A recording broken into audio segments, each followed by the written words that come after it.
गुरुर्ब्रह्मा गुरुर्विष्णुः गुरुर्देवो महेश्वरः गुरु साक्षात् परब्रह्म तस्मै श्री गुरवे नमः. तस्मै श्री गुरवे नमः. नमस्कार. आपण गीतेच्या 18व्या अध्यायाचा अभ्यास करतोय. आपण मागच्या वेळेस 14वा श्लोक बघितला होता. त्यामुळे आज आपल्याला 15व्या श्लोकापासून आपण सुरू करणार आहे. तर मी पहिले आपली स्क्रीन शेअर करतो आणि मग आपण सुरू करूया अभ्यास. पहिले प्रभुपाद काय म्हणतात बघूया.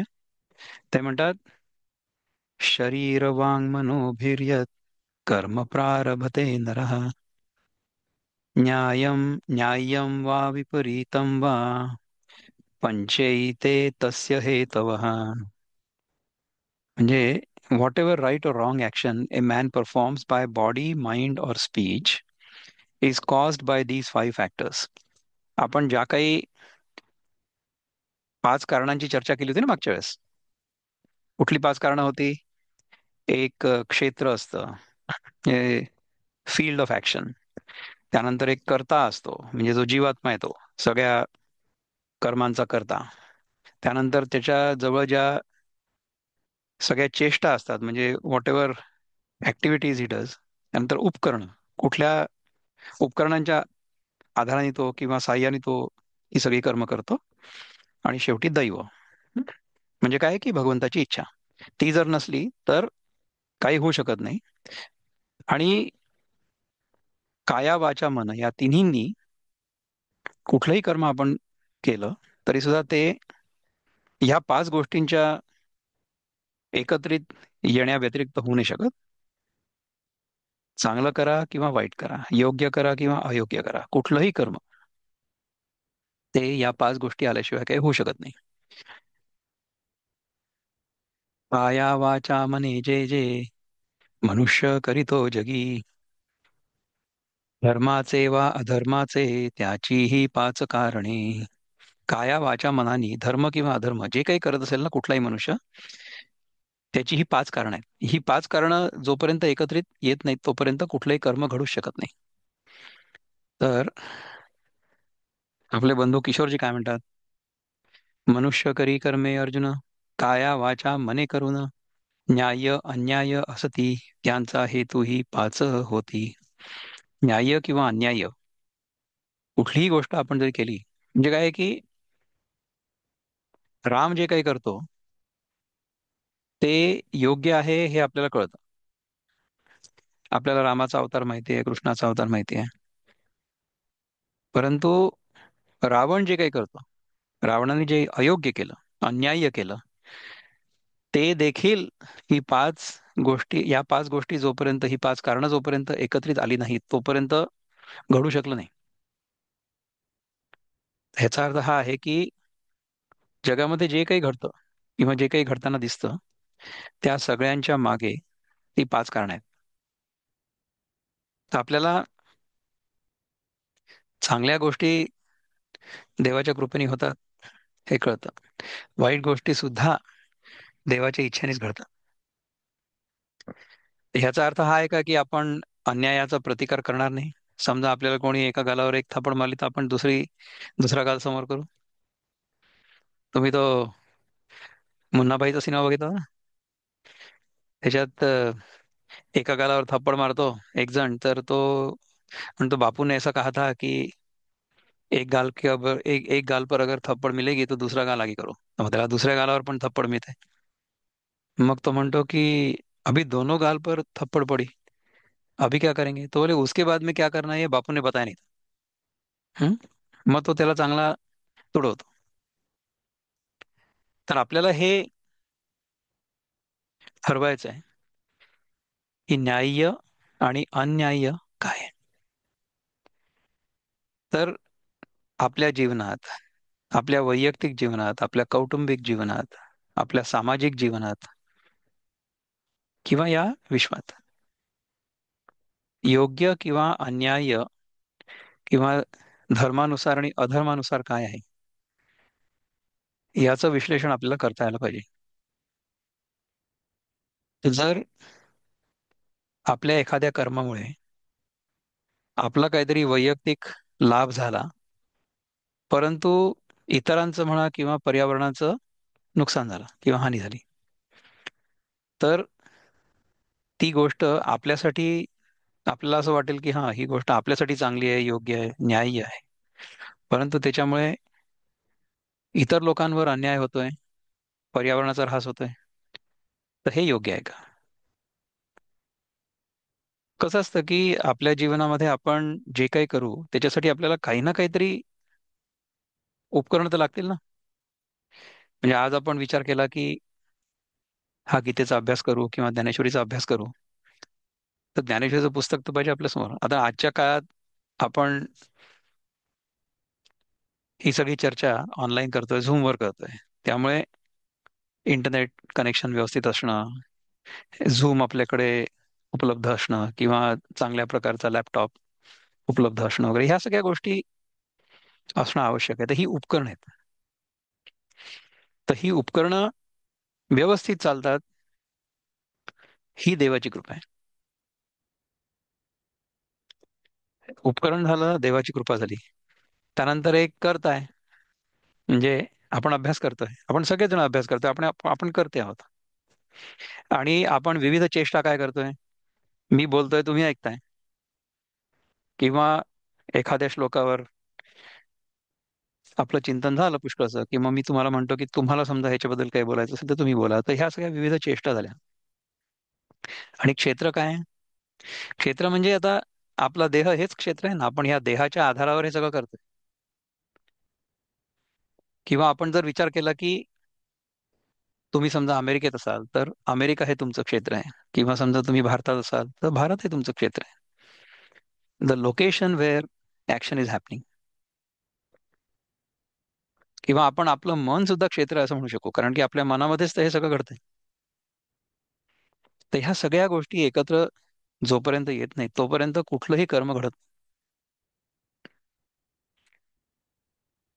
तर योग्य किंवा अयोग्य हे कसं ठरवायचं? आपल्याला काही गोष्टी करणं भाग आहे. म्हणजे आपलं शरीर सुदृढ ठेवणं, स्वस्थ ठेवणं, कार्यक्षम ठेवणं, निरोगी ठेवणं, हे भाग आहे. म्हणजे त्याच्यामुळे आपल्याला सुखाची अनुभूती होते म्हणून ते करायचं का?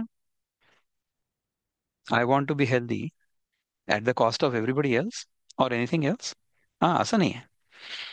मी सुदृढ किंवा कार्यक्षम राहू इच्छितो, कारण ह्या देहाचा, ह्या मनाचा सगळ्यांना लाभ व्हावा. तर ते शरीर, ते मन सुदृढ असणं चांगली गोष्ट आहे. नसलं समजा, म्हणजे आपण खूप सुदृढ झालो, बलवान झालो, परंतु आपण इतर लोकांना दबवायला लागलो, याला इंग्रजीत म्हणतात bully. So if we become strong but we don't have the kindness in our heart, then we will become a bully. Do we want to become a bully? We want to become strong because we want to protect ourselves as well as the people around us. हे रामदास स्वामी आपल्याला सांगतात की तुम्ही शरीर बलवान कशा करता करा, तर तुम्ही स्वतःचं रक्षण करू शकले पाहिजे आणि तुमच्या सोबत जे तुमचे मित्र परिवार आहात किंवा तुमच्या समाजातले लोक आहेत, त्यांचं तुम्ही रक्षण करू शकाल. त्याच्यासाठी जर तुम्ही बलवान होत असाल, त्याच्यासाठी जर तुम्ही बलोपासना करत असाल, तर ही चांगली गोष्ट आहे, जरूर करा. परंतु तुम्ही बलवान झाल्यामुळे इतरांना तुमची भीती नको वाटायला. इतरांना तुमचा धाक असायला पाहिजे, आदरयुक्त धाक असायला पाहिजे. आणि अशा प्रकारची बलोपासना नैसर्गिक आहे आणि अपेक्षित आहे मनुष्याकडनं. तुम्ही अगदी वन्य प्राण्यांची जर कथा ऐकली, तर त्याच्यामध्ये कसं असतं की सिंह किंवा वाघ बलवान आहेत, त्यांचा सगळ्या प्राण्यांना धाक आहे. परंतु ते देखील उगीचच्या उगीच कुठल्या प्राण्याची शिकार नाही करत. जर त्यांना भूक लागलेली असेल ना, तरच ते दुसऱ्या कुठल्या तरी प्राण्याच्या मागे धावतील. त्यांचं जर पोट भरलेलं असेल तर ते इतर कुणाला त्रास देणार नाही. तर आपली शक्ती, आपली वैयक्तिक शक्ती, आपल्या समाजाची शक्ती किंवा आपल्या राष्ट्राची शक्ती ही इतर लोकांना धाकात ठेवण्यासाठी असायला पाहिजे. पण तो आदरयुक्त धाक पाहिजे. भीतीयुक्त धाक नको. आपली भीती कोणाला वाटायला हवी?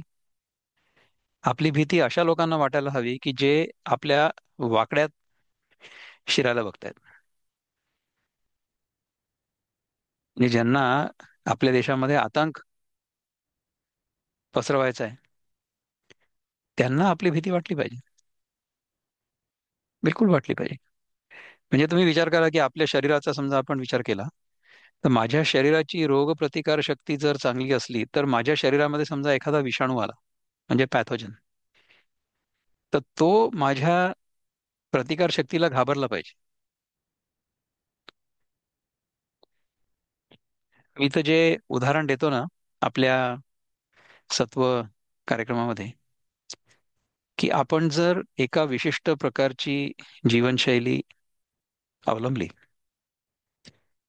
तर आपल्या पोटामधले जे जीवजंतू असतात ना, ते म्हणजे हनुमानाची जशी सेना होती ना रामाची, तशी ती सेना आपण आपल्या पोटात तयार करतो. आणि ते जीवाणू आपल्या पोटातले आपलं रक्षण करतात. म्हणजे काय होतं की समजा एखादा विषाणू आला, ज्याला आपलं शरीर शत्रू समजत, तर तो विषाणू आपल्या शरीरात कुठे जाण्याआधी आपल्या शरीरातले जे आपले मित्र जीवाणू आहेत, द फ्रेंडली मायक्रो बायोम, तेच त्याचा पहिले नायनाट करतात. तुम्ही विचार करा की आपल्या शरीरामध्ये अन्न नलिका आहे. ठीक आहे ना? तर आपल्या अन्न नलिकेमध्ये तोंडापासून ते खालच्या द्वारापर्यंत जीवाणू म्हणजे मायक्रोब्स आपल्या नलिकेला त्यांनी असं कोट केलेलं आहे. विचार करा की एक त्यांचा थर आहे पूर्ण त्या नलिकेमध्ये, वरपासून खालपर्यंत. हे जीवाणू समजा आपले मित्र असले, तर समजा एखादा शत्रू जीवाणू, म्हणजे ज्याला आपण विषाणू म्हणू, पॅथोजन, तो जर आपल्या शरीरात गेला, तर आपल्या शरीराशी त्याचा संपर्क होण्यापूर्वी जे आपले मित्र जीवाणू आहेत त्यांच्यासोबत त्याचा संपर्क होईल ना. म्हणजे तुम्ही विचार करा की आपण आपल्या आपल्या घरामध्ये राहतो आहोत, आपल्या घराच्या भोवती एक पूर्ण सैन्य आहे. तर समजा आपल्या घरामध्ये कोणी शत्रू आला, तर पहिले जे आपलं सैन्य आहे त्याच्याशी त्याला लढावं लागेल ना. तर ते सैन्य जर आपलं मित्र असलं, तर मग आपल्याला काहीच धोका नाही आहे. तर माझा गेल्या 7-8 वर्षामधला अनुभव असा आहे की अशा प्रकारच्या जीवनशैलीमध्ये आपण जर राहिलो, तर आपल्या अन्ननलिकेमध्ये मित्र जीवाणूंचं एक वलय तयार होतं. म्हणजे काय की रामाची जशी वानरसेना होती ना, तशी वानरसेना आपल्या शरीरामध्ये आतून आपलं रक्षण करते. म्हणजे मग कुठलाही विषाणू समजा आत आला, तर तो पहिले या वानरसेनेशी लढतो आणि ती वानरसेनाच त्याला संपवून टाकते. म्हणजे काय झालं की आपलं जे वॉर मशीन होतं ते आपण आउटसोर्स केलं आजकालच्या भाषेत.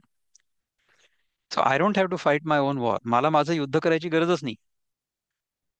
माझं युद्ध मी ह्या मित्र जीवाणूंना आउटसोर्स केलं. माझ्या वतीने तुम्ही लढा.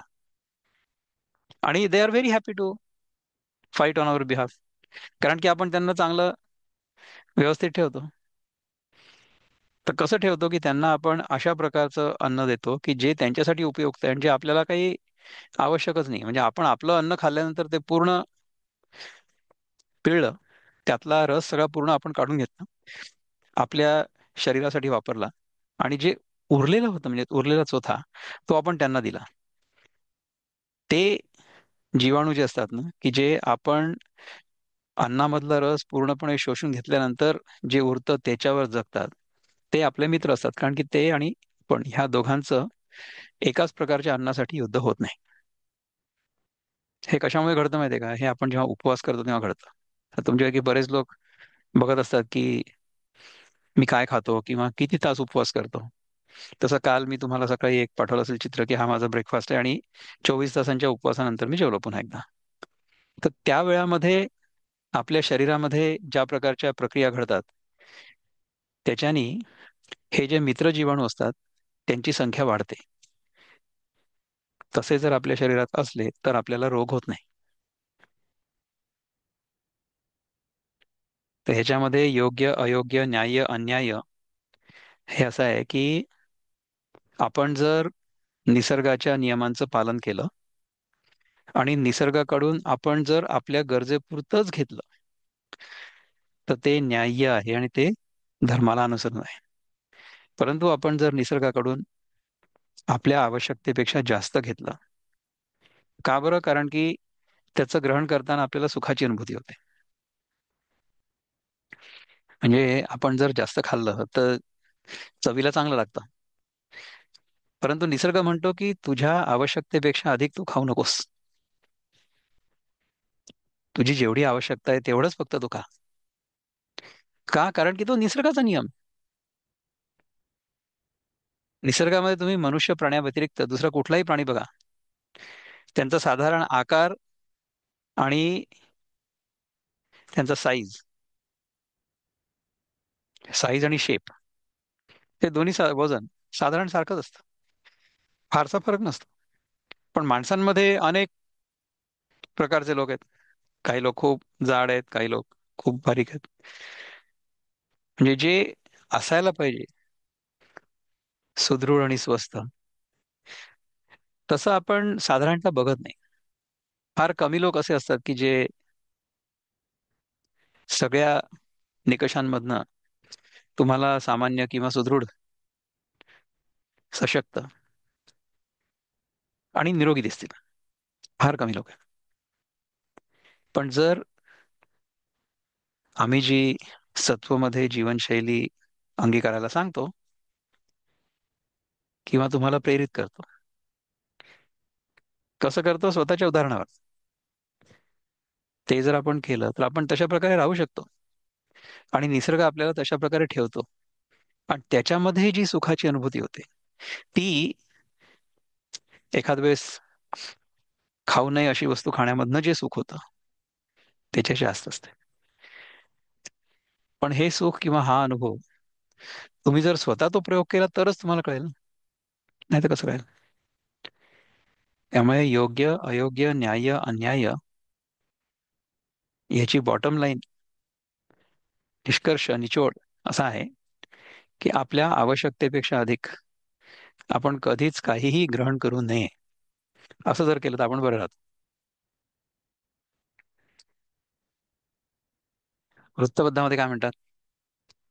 शरीरे मनाने हि कर्मा करावे, मनुष्ये हि वाक्कर्म जे जे करावे. वाक्कर्म म्हणजे वाचेनी आपण जे कर्म करू ते.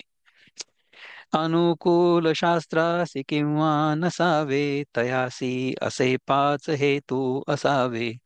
ते शास्त्राला अनुकूल आहे किंवा नाही आहे, योग्य आहे किंवा अयोग्य आहे, अन्याय आहे किंवा न्याय आहे, ह्या सगळ्या गोष्टींसाठी ह्या पाच गोष्टी, पाच कारणं आवश्यक आहेत. Let us see what Dnyaneshwar Maharaj to say. सार्थ ज्ञानेश्वरी कुठपर्यंत आलो आपण? इथे 15वा अध्याय आहे आपला, 15वा श्लोक. वेर आर वी? हे बा, याला थोडंसं मोठं करून बघू का? Late me see if I can increase the size a bit. Yes, होत आहे. दिसतंय ना तुम्हाला? I hope you can see this clearly. हो हो दिसतंय. दिसतंय ना? हो. म्हणजे ताई तुम्ही आता आहे बहुतेक इथे, त्यामुळे if you want let me see. Pune गायब झालं ते. वेर इज माय 15th वर्स? हे आपण, हे तर झालेलं होतं आपलं. Hold on. I think I should remember the ओवी नंबर ऑल्सो. आपल्याला ओवी समजा लक्षात राहिली ना. हा, हे आलं. म्हणजे ताई दिसतंय काय? Do you want to say this shloka? Unmute yourself please.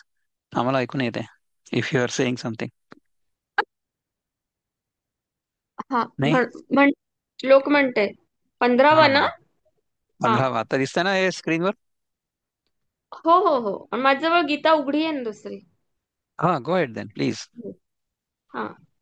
शरीरवाग्नोभिः यत्कर्म शरीरवाग्नोभिः यत्कर्म प्रारभते नरः न्यायं वा विपरीतं वा पञ्च एते तस्य हेतवः। ओके. शरीरवाण मनोभिर्यः भिर्यत् इथे आहे ना भिर्यत् हम्म, कर्म प्रारभते नरः न्याय्यं वा विपरीतं वा पंचैते तस्य हम्म, हेतवा. ठीक आहे. ऑलराईट. हम्म. भगवत ज्ञानेश्वर महाराज काय म्हणतात, you can go back on mute. न्यायाला अनुसरून म्हणजे विहित, अथवा न्यायाला सोडून म्हणजे निषिद्ध. म्हणजे काय की विधी निषेध जे काही असेल ते, असं जे जे काही कर्म आहे मनुष्य शरीर, वाणी आणि मन ह्यांच्या योगाने करीत असतो. त्या त्या कर्माचे हे पाच हेतू आहेत, जे आपण पाच हेतू बघितले ना, किंवा पाच कारण. तर ती पाच कारण कुठल्याही कर्माला आवश्यक आहेत. ठीक आहे. तरी अवसात आली माधवी, ते हेतू होय नवपल्लवी. पल्लव पुष्पपुंजदावी पुष्प फळाते. हे पहा, वसंत ऋतू अकस्मात आला तर तो वृक्षवेलींना पालवी उत्पन्न करण्यास कारण होतो. वसंत ऋतूमध्ये पालवी येते. त्या नव्या फुटलेल्या पालवीतून पुष्पांचे गुच्छ दृष्टोत्पत्तीला येतात आणि ती फुले फलांची प्राप्ती करून जातात. म्हणजे फुलं आणि फळं वसंत ऋतूमध्ये जे काही वृक्ष पल्लवित होतात त्याच्यामुळे घडतात. का वार्षिये आणि जे मेघू, मेघे वृष्टी प्रसंगू, वृष्टीस्तव भोगू सस्य सुखाचा. अथवा वर्षा ऋतू मेघांना आणतो, मेघांच्या योगाने वृष्टी होते आणि वृष्टीमुळे धान्यापासून मिळणाऱ्या सुखाचा भोग होतो. वर्षा ऋतू पावसाळा मेघांना आणतो म्हणजे ढगांना आणतो, ढगांमुळे पाऊस पडतो आणि पावसामुळे धान्यापासून मिळणाऱ्या सुखाचा भोग होतो. नातरी प्राची अरुणा तेविये, अरुणे सूर्योदयो होये, सूर्ये सगळा पाहे दिवो जैसा. अथवा पूर्व दिशा अरुणाला विते. पूर्व दिशा अरुणाला विते म्हणजे काय काय, पूर्व दिशेकडनं सूर्य उगवतो. अरुणाच्या योगाने सूर्योदय होतो. अरुणा म्हणजे उषा किंवा पहाट आपण म्हणू. म्हणजे सूर्योदय होण्यापूर्वीच उजेड होतो ना, तो उजेड झाल्यानंतर मग शेवटी सूर्योदय होतो. आणि सूर्याच्या योगाने ज्याप्रमाणे सगळा दिवस उजाडतो, तैसे मन हेतू पांडवा, होय कर्म संकल्प भावा, तो संकल्पू लावी दिवा वाचे जागा. त्याप्रमाणे अर्जुना, कर्मासंबंधी संकल्प होण्याला मन हे हेतू आहे. कर्माचा संकल्प जो आहे ना, तो मनामध्ये येतो. आणि अरे तो कर्मसंकल्पच वाचेचा दिवा लावतो, म्हणजे वाचेकडून बोलण्याची क्रिया करतो. माझ्या मनामध्ये जोपर्यंत विचार येणार नाही तोपर्यंत तो विचार माझ्या वाणीतून व्यक्त होणार नाही. मग वाचेचा तो डिवटा, दावी कृत्य जाताची वाटा, तेव्हा करता रिगे कामठा कर्तृत्वाच्या. मग वाचेची ती मशाल सर्व कर्मांचा रस्ता दाखवते. म्हणजे आपल्या मनामध्ये विचार येतो, मग आपण तो बोलतो. म्हणजे आपण प्रत्यक्ष तोंडाने नाही बोललो तरी सुद्धा मनामध्ये आपण ती तयार करतो, सगळी वाक्यरचना म्हणा किंवा तो विचार. त्यानंतर तो कर्ता जीव जो आहे, तेव्हा तो कर्ता जीव कर्तृत्वाच्या व्यापारात सापडतो.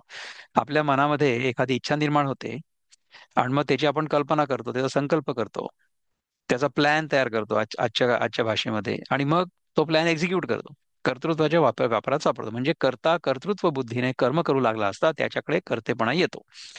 So if we are doing anything with a sense of doership, then that karma will create a कर्मफळ फॉर अस. आपल्याकडे कर्तेपणा येतो कारण की आपण त्या कर्माचा आपल्या इच्छेप्रमाणे किंवा इच्छेनुसार अवलंब केलेला आहे. आपल्या मनामध्ये इच्छा झाली म्हणून आपण ते कर्म करायला घेतलं. तेथ शरीराधिक दळवाडे, शरीराधिका हेतुची घडे, लोहकाम लोखंडे निर्वाळे, निर्वाळे निर्वाळी जे जैसे, निर्वाळी जे जैसे. तिथे शरीरादी समुदाय शरीराधिकांस हेतूच आहे. शरीरादी समुदाय म्हणजे आपले शरीर, म्हणजे शरीरातले सगळे अंग किंवा कर्मेंद्रिय, त्यांना हेतूच आहे. जसं लोखंडाची वस्तू लोखंडानेच तयार करायची, तसं आपल्या शरीराने सगळं कर्म करायचं. का ताथू वाचा ताणा, ताथू घालिता वैरणा, तो तंतूची विचक्षणा होय पटू. अथवा हे चतुर अर्जुना, तंतूंच्या ताण्यामध्ये आडवा तंतू भरीला घातला असता तोच तंतू वस्त्र होतो. तंतू म्हणजे दोरा, ए थ्रेड. तो तंतू समजा उभा असला, so there is a whole list, म्हणजे काय म्हणतात की सगळे तंतू, दोरे जे दोर दोर दोर दोरे, थ्रेड्स, हे समजा एका दिशेने असले सगळे, तर ते दोरे आहेत असं आपण म्हणू. परंतु त्याच्यामध्ये आडवा दोरा टाकला, म्हणजे जे कोष्टी लोक असतात ना, विवर्स, ते त्या तंतूंपासून कापड तयार करतात. तर जेव्हा त्या उभ्या दोऱ्यामध्ये आडवा दोरा जातो, तेव्हा त्याचं वस्त्र तयार करतो, वस्त्र तयार होतं. किंवा जे दिसतं त्याला वस्त्र म्हणतात. आहे तंतूच, आहे दोराच. काही दोरे उभे आहेत, काही दोरे आडवे आहेत. परंतु जे दिसतं त्यांच्या कॉम्बिनेशनमुळे त्याला आपण वस्त्र म्हणतो. तैसे मन वाचा देहाचे, कर्म मनादी हेतू चिरचे, रत्नी घडे रत्नाचे, दळवाडे जेवी. रत्नाचा आकार म्हणजे पैलू वगैरे जसा रत्नानेच केला जातो, त्याप्रमाणे मन वाचा देह यांचे कर्म मन वाचा वगैरे हेतूंकडून तयार होते. ह्यांचं जे कर्म आहे ते हेतूंकडून तयार होतं. म्हणजे आपल्या मनातली कल्पना, आपल्या मनातला हेतू संकल्प, हेच कर्मरूपाने प्रगट होतं. एथ शरीराधिके कारणे, तेची हेतू केवी हे कोणे, अपेक्षिजे तरी येणे तरी तेणे अवधारिजो. इथे शरीराधिक कारण तीच हेतू कशी होतात हे जाणावयाची जर कोणी इच्छा करीत असेल तर त्याने हे ऐकावे. शरीराधिक कारण तीच कशी हेतू होतात, हे आपण आता, हेतू म्हणजे कॉज. आई का सूर्याची या प्रकाशा, हेतू कारण सूर्याची जैसा, का ऊसाचे काडे ऊसा वाढी हेतू. ऐका, सूर्याच्या प्रकाशाला कारण आणि हेतू जसं सूर्यच आहे, अथवा ऊसाचं एक कांड जसं दुसऱ्या कांड्याच्या वाढीला हेतू असतं. नाना वाग्देवता वानावी, ते वाचाची लागे काम व्हावी, का वेदा वेदेची बोलावी प्रतिष्ठा जेवी. अथवा वाचेच्या देवतेचे म्हणजे सरस्वतीचे जेव्हा वर्णन करायचं असतं, तेव्हा वाचेचाच उपयोग करावा लागतो. तर वाचेची देवता आहे सरस्वती, तिचं आपल्याला वर्णन करायचं काय, मग वाचच वापरावी लागेल ना. अथवा वेदांचा मोठेपणा जसा वेदांनी सांगावा, दुसरं कोणी नाही सांगू शकत. तैसे कर्मा शरीर अधिके, कारण हे कीर ठाऊके, परी हेची हेतू न चुके हेही वेच. त्याप्रमाणे शरीर वाचा आणि मन ही सर्व कर्माची कारणे आहेत, हे सर्वांस पक्क माहिती आहे. परंतु ही अधिष्ठानाधिकात येऊन गेल्यामुळे हेतूही होतात, यातही काही चूक नाही. हे सगळं जरा टेक्निकल आहे. म्हणजे आपल्या मनामध्ये संकल्प जो येतो, आणि तो संकल्प आपल्या शरीरामधून, पहिले मनामधून, मग वाचेमधून, मग शरीरामधून आणि इंद्रियांमधनं प्रगट होतो. So gradually it will telescope out. आपल्याकडे असं एक टेलिस्कोपिक अँटेना असतो ना, कधी कधी आपण बघितलंय का तो, असतो एवढाच पण यातनं एक एक एक एक एक असं करत करत तो अँटिना खूप मोठा होतो. तशा प्रकारे आपल्या मनामध्ये इच्छा निर्माण झाली की हे एवढं सगळं तयार होतं. तर हे सगळं एकाच स्रोतापासून, स्रोत म्हणजे जो उगम असतो ना त्याला स्रोत म्हणतात. So the place from which anything start, म्हणजे तर गंगेचा स्रोत जो आहे तो म्हणजे गंगोत्री आहे, यमुनेचा स्रोत म्हणजे यमुनोत्री, तिथून ती गंगा बाहेर निघते. तर तसा आपल्या जीवनामध्ये आपण जे काही कर्म बघतो, त्याचा स्रोत आहे आपलं मन. आणि त्या मनामध्ये सुद्धा जर अज्ञान असलं तर कर्ता निर्माण होतो, नाही तर फक्त क्रिया घडते. म्हणजे आपण खाण्याचं कर्म करतो, परंतु पचनाची क्रिया होते. कारण की पचन आपण करत नाही, पचन निसर्गाच्या नियमांप्रमाणे घडतं. तर ज्यामध्ये कर्ता इन्व्हॉल्ड नसतो, ज्याच्यामध्ये कर्त्याचा सहभाग नसतो, ती क्रिया असते. परंतु क्रियेमध्ये जर कर्त्याचा सहभाग झाला मग ते कर्म होतं. म्हणजे आता आमच्याकडे लहान बाळ आहे ना, ते ते लहान बाळ भूक लागली की रडतं, मग ते दूध पितं आणि मग पोट भरलं की थांबतं. तर आता ते दूध पितं का? दूध पिताना आपल्याला दिसतं, पण ती सगळी नैसर्गिक क्रिया आहे. त्याच्यामध्ये मला दूध पाहिजे किंवा मी दूध पितोय अशी त्या बाळामध्ये काही कर्तेपणाची भावना नाही, कर्तेपणाचा अहंकार नाही. अशा प्रकारे जर आपलं जीवन सहज झालं, केवळ नैसर्गिक झालं, तर किती चांगलं आहे. परंतु कसं आहे पहा, की मनुष्य देहामध्ये आपण आल्यानंतर आपल्याला चॉईस असतं, की हे करू की करू नको, हे करू की करू नको. तसं प्राण्यांना नाही. म्हणजे गाय जी आहे ती गवतच खाणार, ती काही एखादा दुसरा प्राणी मारून नाही खाणार. आणि वाघ जो आहे तो एखादा दुसरा प्राणी मारूनच खाईल, तो काही गवत खाणार, अनलेस इट हॅज कॉन्स्टिपेशन. पोट बिघडलं असेल तर गवत खाऊन टाकेल तो. म्हणजे मग तो त्या फायबरमुळे किंवा रफेजमुळे त्याच्या पोटातलं जे काही अडकलेलं असेल त्याचं निघून जाईल. अशा प्रकारे नैसर्गिक आपले जे गुणधर्म असतात ना, ते कुठलाही प्राणी सोडत नाही. आपण कसे सोडतो मग? कारण की आपल्याजवळ तो चॉईस आहे. मनुष्याला कर्म करण्याचं स्वातंत्र्य आहे, पण त्या स्वातंत्र्यासोबत उत्तरदायित्व पण आहे, जबाबदारी, responsibility. So you have freedom, but you have responsibility as well. So freedom comes with responsibility. तुम्हाला जर स्वातंत्र्य हवं असेल तर तुम्हाला ते स्वातंत्र्य उपभोगण्यासाठी जबाबदारी देखील स्वीकारावी लागेल. तुम्हाला धर्माप्रमाणे राहणं आवश्यक आहे, जर तुम्हाला मनुष्य म्हणून घ्यायचं असेल तर.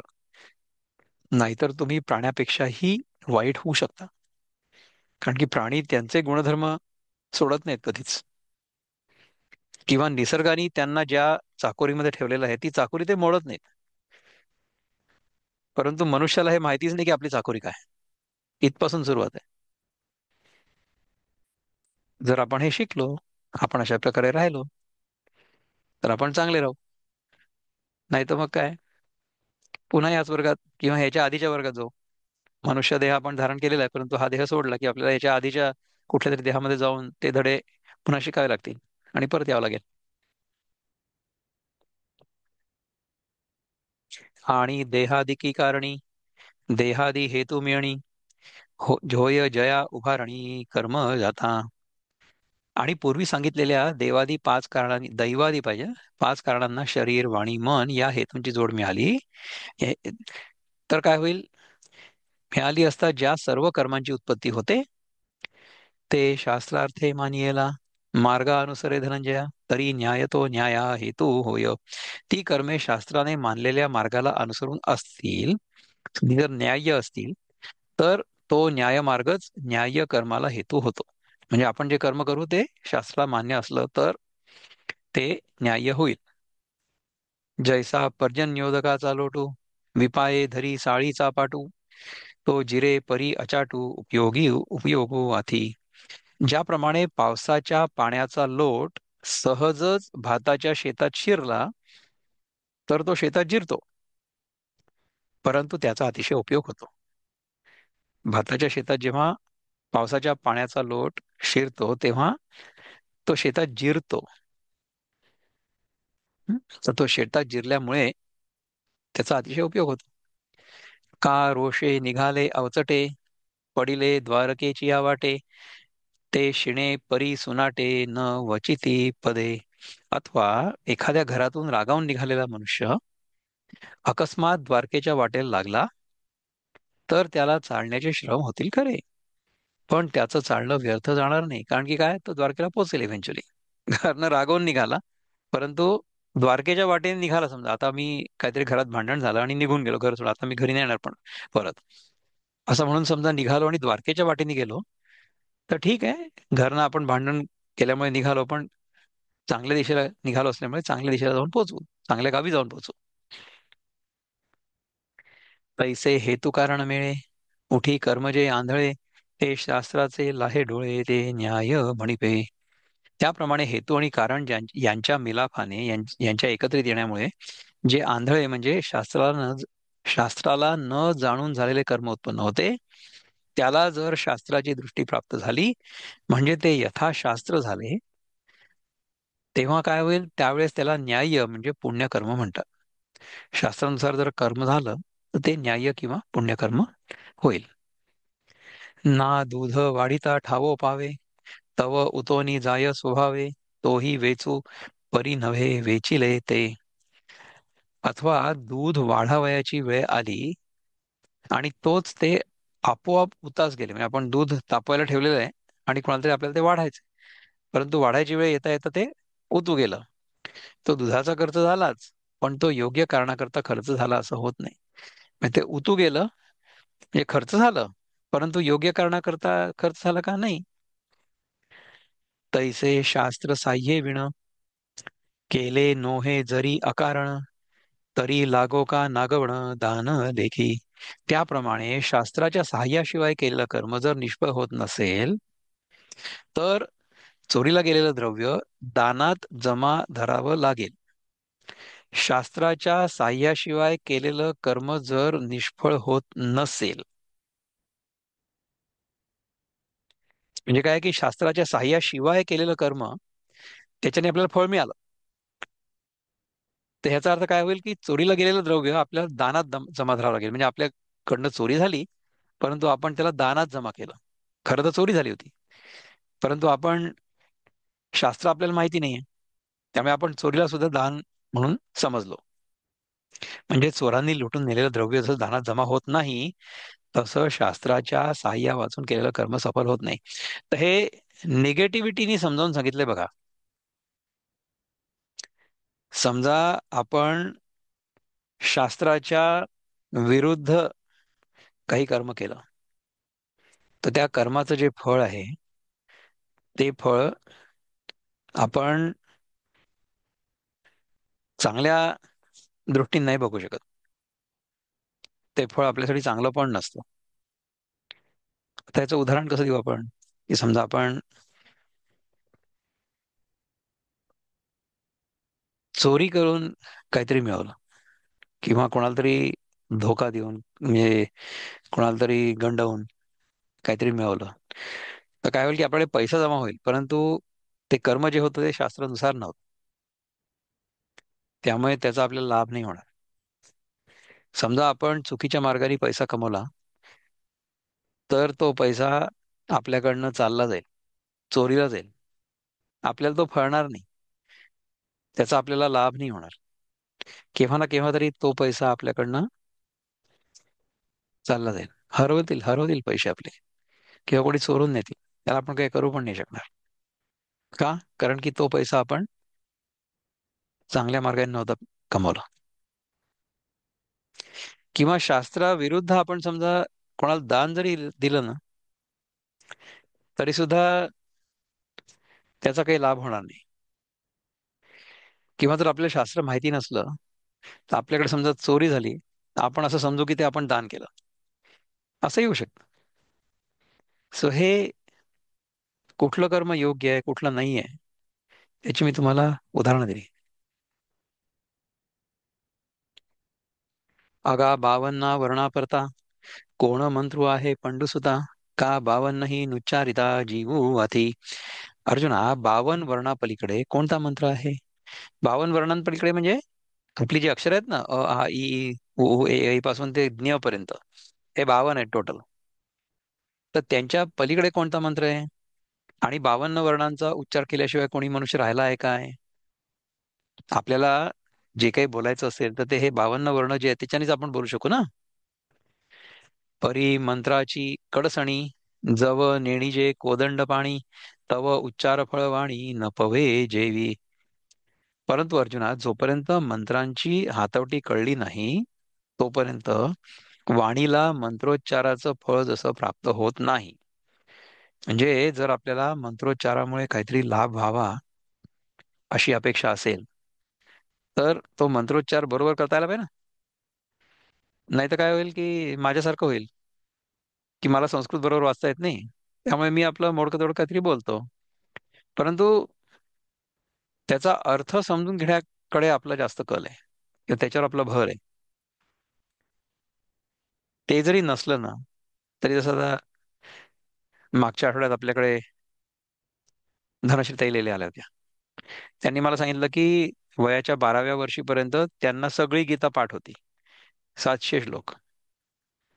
आणि त्यांना उच्चारासकट ते सगळे श्लोक त्यांच्या वडिलांनी आजोबांनी पाठ करून घेतले होते.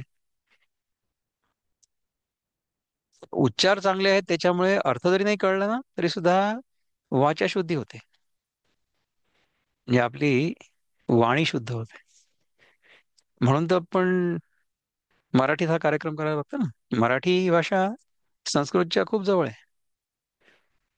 मराठी भाषेच्या शब्दांचे उच्चार संस्कृतच्या शब्दांच्या उच्चारासारखेच आहेत.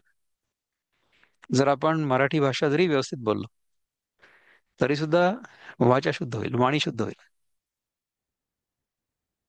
अर्थ जरी नाही कळला, म्हणजे मराठीचा नाही, अर्थात मराठीचा अर्थ आपल्याला कळावा हीच अपेक्षा आहे.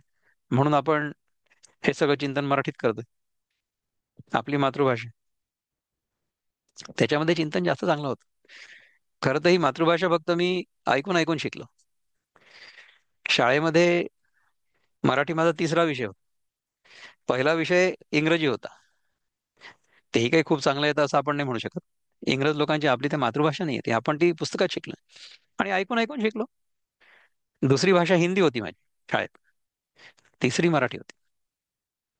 तर तेव्हा आमची पुस्तकं, म्हणजे जी 5व्या वर्गात मी जेव्हा मराठी शिकलो, तेव्हा जे पहिल्या वर्गातलं मराठी असतं ना, ते मला 5व्या वर्गात शिकायला मिळालं. आता ते बघून तर कंटाळा यायचा, पण काय शिकलो आम्ही. ते शाळेमध्ये ज्या लेव्हलचं ते मराठी होतं, त्या लेव्हलचं आम्ही शिकलो. पण बाकी मराठी बोलण्याची कला म्हणा, किंवा मराठी भाषा, हे सगळं ऐकून ऐकून किंवा वाचून शिकलो. तर जेवढं आपण वाचू किंवा जेवढं आपण ऐकू, तेवढं आपण शिकू.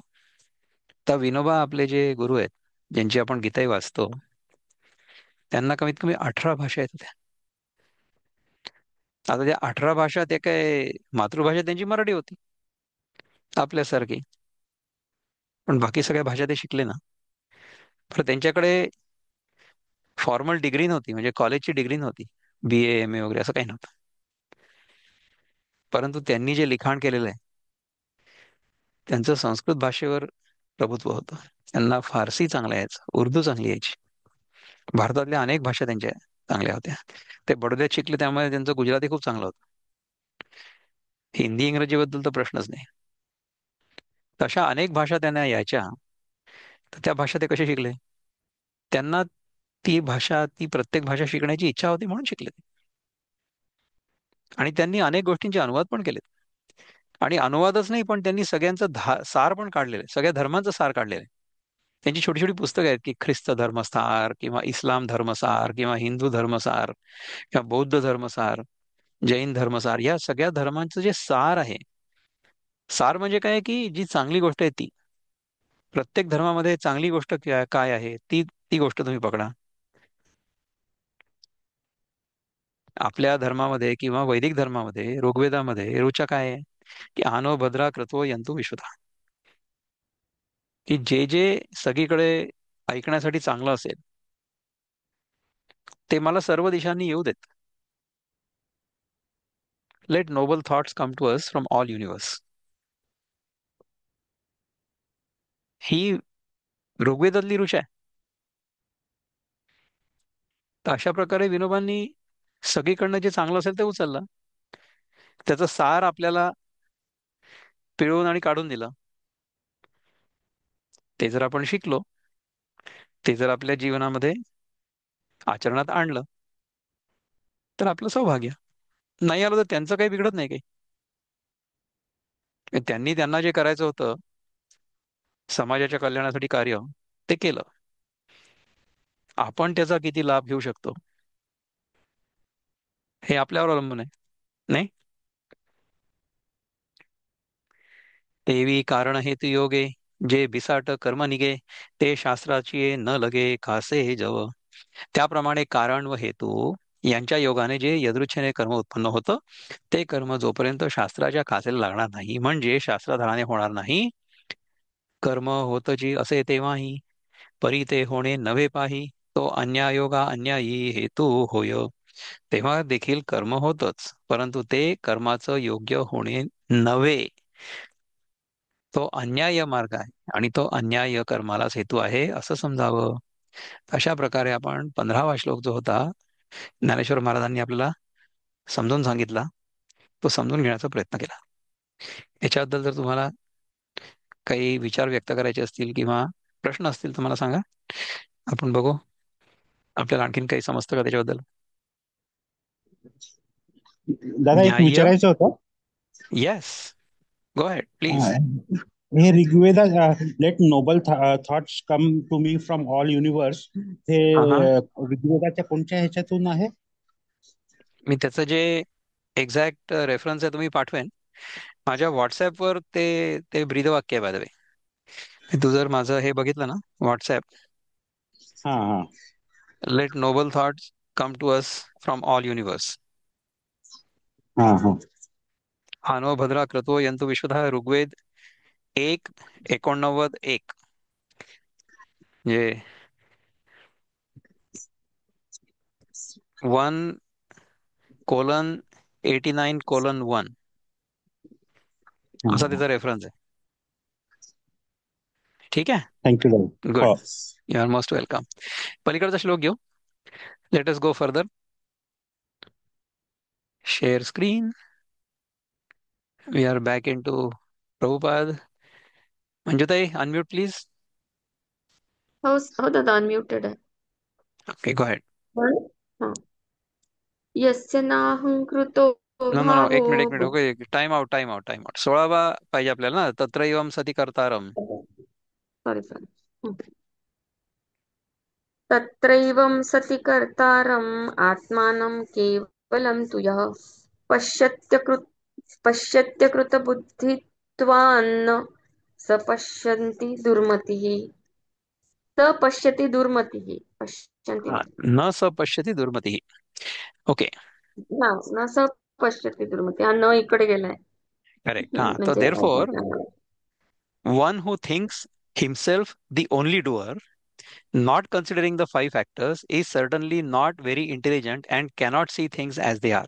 म्हणजे आपण जर स्वतःला करता समजलो, आपला जो फेवरेट श्लोक आहे तो कुठला आहे की अहंकार विमूढात्मा करता हमिती मन्यते, तसं जर आपण असलो तर म्हणजे not certainly not very intelligent, म्हणजे ऍक्च्युली म्हणायचं आहे की विमूढात्मा विशेष प्रकारे मूर्ख असे आहोत आपण, जर आपण समजलो की हे आपण करतोय.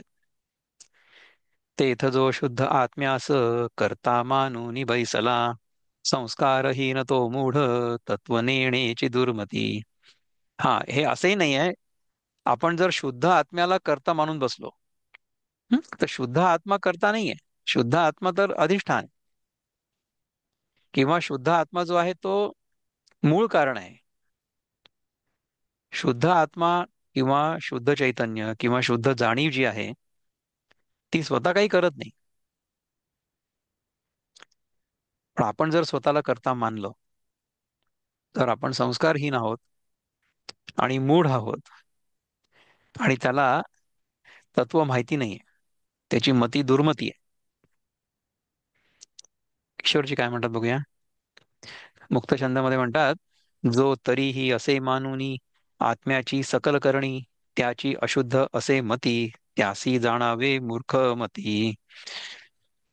वृत्तपदामध्ये म्हणतात, नसे जाणिले याची अध्यात्म मर्म, तयांच्या मनी कर्म करता ही आत्मा, तयाची असे बुद्धी ती विपरीत, म्हणून दिसेना तया सत्य येथ. ज्यांनी अध्यात्माचं मर्म समजलेलं नाहीये किंवा जाणलेलं नाहीये त्यांच्या मनी कर्म करता ही आत्मा, म्हणजे त्यांना असं वाटतं की जो शुद्ध आत्मा आहे तो कर्म करतोय. उहुं.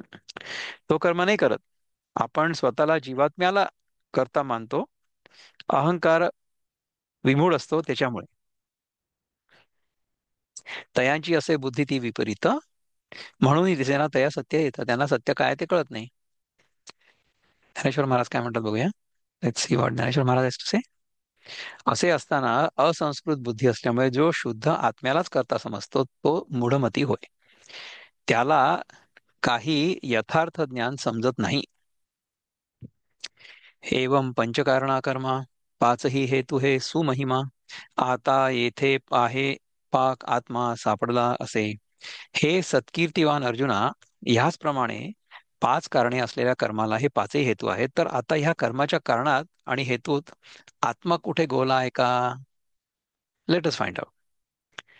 भानु न होनी रूपे जैसी, चक्षुरूपा ते प्रकाशी, आत्मा न होनी कर्मे तैसी प्रकटित असेगा. ज्याप्रमाणे सूर्य दृश्य पदार्थ न होऊन डोळ्यांना आणि दृश्य पदार्थांना प्रकाशतो, म्हणजे कर्माचं कारण आणि कर्म न बनता कर्माचं प्रकाशन करतो. पै प्रतिबिंब आरिसा, दोन्ही न होनी विरेशा, दोही ते प्रकाशी जैसा न्याहाळीता तो. हे वीरश्रेष्ठ अर्जुना, असं पहा की आरशात पाहणारा हा जसा प्रतिबिंब आणि आरसा हे दोन्ही न होऊन ह्या दोन्हींना प्रकाशतो. म्हणजे आपले डोळे उघडे असले की आपल्याला आरसाही दिसेल आणि प्रतिबिंब पण दिसेल. ते जर नसलं, म्हणजे आपल्याला दृष्टीच नसली, तर आपल्याला आरसाही नाही दिसणार आणि प्रतिबिंब पण नाही दिसणार. का अहोरात्र सविता, न होनी करी पंडुसुता, तैसा आत्मा कर्म करता न होनी धावी. अथवा अर्जुना, सूर्य हा दिवस आणि रात्र न होता जशी दिवस आणि रात्र आपल्या अस्तित्वावर दाखवतो, त्याप्रमाणे आत्मा हा कर्म आणि कर्माचा करता न होऊन त्या दोघांचं प्रकाशन करतो. आत्मा हा कर्म किंवा कर्माचा करता नाही होत, पण तरी त्या दोघांचं प्रकाशन तो करतो, म्हणजे त्यांना प्रकाशित करतो. परी देहाहम आनभुली, जयाची बुद्धी देहीची आतली, तया आत्मविषयी झाली मध्यरात्री गा. परंतु देहाहंकाराच्या मोहाने ज्याच्या बुद्धीने देहच मी आहे असा निश्चय केलेला आहे आणि ज्याला आत्म्याविषयी मध्यरात्र झालेली आहे, म्हणजे ज्याला आत्म्याच्या ठिकाणी किंवा आत्म्याच्या ज्ञानाविषयी पूर्ण अंधार आहे. जेणे चैतन्या ईश्वरा ब्रह्मा, देहची केले परमसीमा, तया आत्मा करता हे प्रमा अलोट उपजे. ज्याने चैतन्य ईश्वर आणि ब्रह्म यांना केवळ देहाच्याच मर्यादेत आणून ठेवलेलं आहे, त्याची आत्मा करता आहे अशा प्रकारची दृढ समजूत होऊन बसते. म्हणजे चैतन्य ईश्वर ब्रह्म यांना फक्त देहापुरतं मर्यादित केलं तर आपल्याला असं वाटतं की आत्मा करताय. तसं नाही आहे. आत्माची कर्म करता हाही निश्चयो नाही तत्वता, देहोची मी कर्म करता मानिचो साचे. आत्माच कर्म करताय असाही त्याचा खरोखर निश्चय नसतो. तो देहच मी असं समजून म्हणतो, म्हणून सर्व कर्मांचा करता आपणच आहोत, म्हणजे देह आहे असं समजतो. जे आत्मा मी कर्मातीतू, सर्व कर्म साक्षीभूतू, हे आपुली कही मातू नायकेची कानी. कारण कर्मातीत सर्व कर्मांना साक्षीभूत असा आत्मा मी आहे, ही जी आपल्या खऱ्या स्वरूपाची हकीकत ती तो कानांनी कधी ऐकतच नाही. म्हणजे त्याला आपल्या अकर्तृत्व आत्मभावाची खबरही नसते. म्हणजे आपला जो खरा आत्मा आहे तो अकर्तृत्व, म्हणजे की तो स्वतः काही करत नाही. की जो आपला खरा आत्मा आहे, म्हणजे आपण म्हणतो ना की हे माझं शरीर आहे आणि त्या शरीरामध्ये माझा एक आत्मा आहे. तर जो आत्मा करतो आहे असं वाटतं तो जीवात्मा आहे, पण जो खरा आत्मा आहे तो काही करत नाही. खरा आत्मा काही करू शकत नाही. खऱ्या आत्म्याकडे ती उपकरणं कुठे आहेत? कर्म घडण्यासाठी पाच गोष्टी लागतात ना. तर जो आत्मा आहे त्याच्याकडे काहीच नाही. आत्म्यामध्ये अहंकार जेव्हा उत्पन्न होतो तेव्हा तो जीवात्मा होतो, आणि हा जो जीवात्मा आहे ज्याच्याकडे अहंकार आहे तो कर्म करतो. खरा आत्मा काही नाही करत. म्हणून उपमा आत्मयाते, देहची वरी मविजे येथे, विचित्र काही रात्री दिवसा ते डुडुळ न करी. म्हणून असल्या समजुतीच्या माणसाने अपरिमित आत्म्याला देहानेच मोजावे. म्हणजे आत्म्याला देह आहे एवढं समजायचं. देशकाल वस्तू परिच्छेद रहित आत्मा जो आहे ना तो देश, काल आणि वस्तू ह्या तिन्हींच्या पलीकडे आहे. ह्या तिन्हींनी परिच्छेद रहित म्हणजे काय की परिच्छेद म्हणजे डिफरन्सिएशन किंवा बाउंड्रीज. परिच्छेद म्हणजे you can cut that in two pieces. तर देशाने आत्म्याला कापू शकत नाही, काळाने कापू शकत नाही, वस्तूनी कापू शकत नाही. आपण मागे बघितलं ना पहिल्या दुसऱ्या अध्यायामध्ये की ज्याला अग्नी जाळू शकत नाही, पाणी ओलं करू शकत नाही, शस्त्र कापू शकत नाही, त्याचप्रमाणे काळ पण त्याचा परिच्छेद करू शकत नाही. काळ त्याला कापू शकत नाही. अशा आत्म्याला परिच्छिन्न, परिच्छिन्न म्हणजे सेपरेट, अशा 3.5 हाताच्या देहाने मर्यादित करावं. ह्यात नवल ते काय? आपण स्वतःला जेव्हा देह समजतो तेव्हा हा देह म्हणजेच फक्त मी आहे आणि बाकीचं म्हणजे मी नाहीये. तर या देहाच्या आत मी आणि बाहेर जग, अशा प्रकारची विभागणी आपणच करतो ना.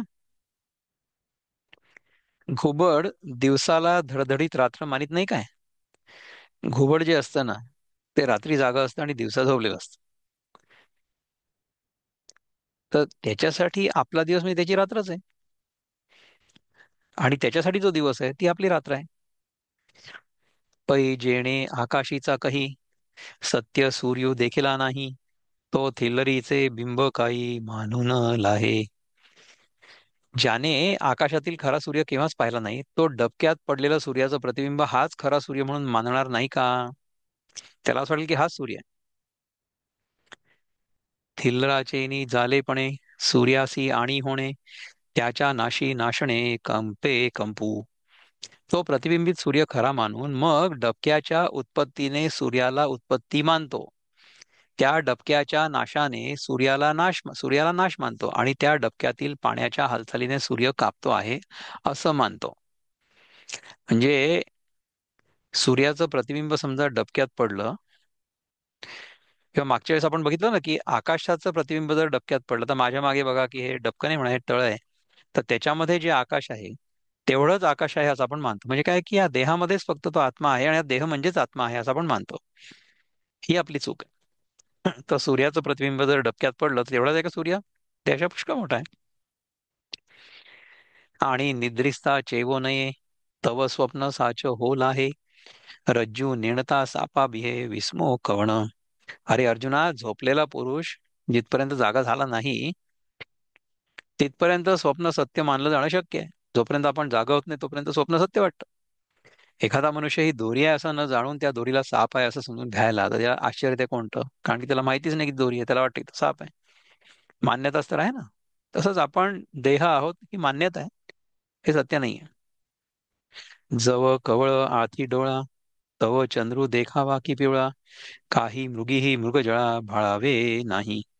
डोळ्यांमध्ये जोपर्यंत कावीचा विचार आहे, विकार आहे, सॉरी, डोळ्यांमध्ये जोपर्यंत कावीचा विकार आहे तोपर्यंत चंद्र पिवळा दिसणार. मृगजळाला पाहून हरणांनी मोहित होई नये काय? तर आपल्या दृष्टीमध्ये जर दोष असेल तर आपल्याला बाहेरची सृष्टी बरोबर नाही दिसणार. तैसा शास्त्र गुरुचे नावे, जो वाराही टेको नेदी सिवे, केवळ मौढ्याचेनीची मौढ्याचेनीची जीवे ची आला जो. त्याप्रमाणे जो शास्त्रांच्या आणि गुरुच्या नावाने त्यांच्याकडनं आलेला वाराही आपल्या गावच्या शिवेवर टिकू देत नाही. म्हणजे काय की जोपर्यंत ते शास्त्र संमत नसेल तोपर्यंत आपण करू नये. पण आता इथे कसं आहे की जो शास्त्रांच्या आणि गुरुच्या नावाने म्हणजे त्यांच्याकडनं आलेला वाराही आपल्या गावच्या शिवेवर टिकू देत नाही, म्हणजे तो शास्त्राप्रमाणे वागत नाही. शास्त्र आणि गुरु यांना जो मानतच नाही तो केवळ मूर्खपणाच्या जीवित्वाने जगला आहे. आपण जर शास्त्राप्रमाणे किंवा गुरुच्या म्हणण्याप्रमाणे वागत नसू तर आपण आपल्यासारखे मूर्ख म्हणजे आपणच. आता हे 390 पर्यंत आपण आलेलो आहे, पण याच्या पलीकडे पुष्कळ ओव्या आहेत, त्यामध्ये आपण पुढच्या घेतल्या चालतील ना? आता इथे आपण थांबू. 390 लक्षात ठेव. 390 पासून आपण पुढे करू, पुढे सुरू करू पुढच्या वेळेस. आता इथे थांबू. ओम पूर्णमद पूर्णमिदम पूर्णात पूर्णमुदच्यते, पूर्णस्य पूर्णमादाय पूर्णमेवावशिष्यते. ओम शांति शांति शांति. हरि ओम. श्री गुरुभ्यो नमः. हरि ओम. नमस्कार.